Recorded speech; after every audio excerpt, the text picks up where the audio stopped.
Ayan guys, Pansol tayo. Pansol, Calamba, Laguna. Ayan. So, dito yung papasok ng pupunta nating resort dito sa Villa Eva.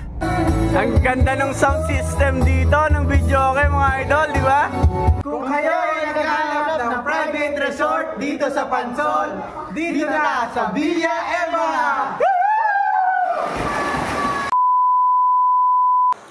Yan guys, what's up mga katikman? So yan, malapit na po ang summer mga idol. Sa mga naghahanap po dyan ng magandang place for summer outing, ngayong tag-init, yan syempre hindi mawawala ng mga summer outing ng mga kumpanya, family, at saka mga friends. Yan. So guys, nandito tayo ngayon sa Pansol, Calamba, Laguna. Yan, dito sa isa sa mga matatagal ng resort dito sa Pansol. Ito ang Villa Eva. Yan guys, newly renovated siya. Ayan. So guys, for 22 hours, for 25 to 30 persons mga idol, merong tig 15,000 lang. So depende yan. Ito yung resort na depende kung ilan kayo. So pag-uusapan na lang kung ilan tao kayo, tapos sa kanila pepresyuhan, ano mga idol. So meron sila ditong 4 na rooms. Guys, kasya ang 70 persons. Sa laki ng lugar mga idol ha.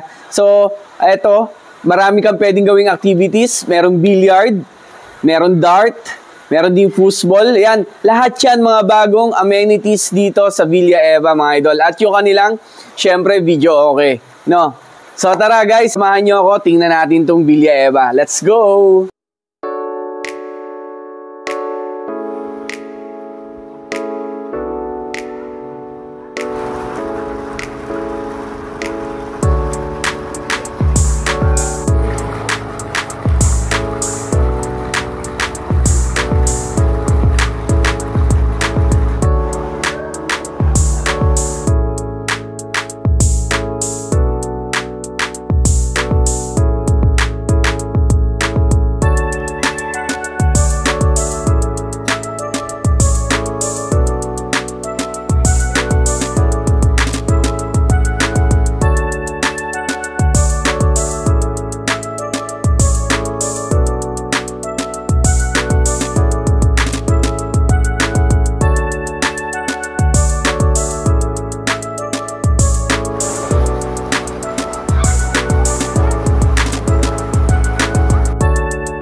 Yan guys, ang ating mga food ngayon dito sa nag-outing tayo. Yan, kasama ang team Tikman Moto. Hello, hello.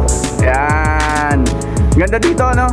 So ito, kain tayo. Kain po tayo mga idol. So guys, ito Villa Eva dito po sa Pansol. So pwede tayo magluto dito. So yan, nag-iyaw-iyaw na rin tayo no. So tara, kain.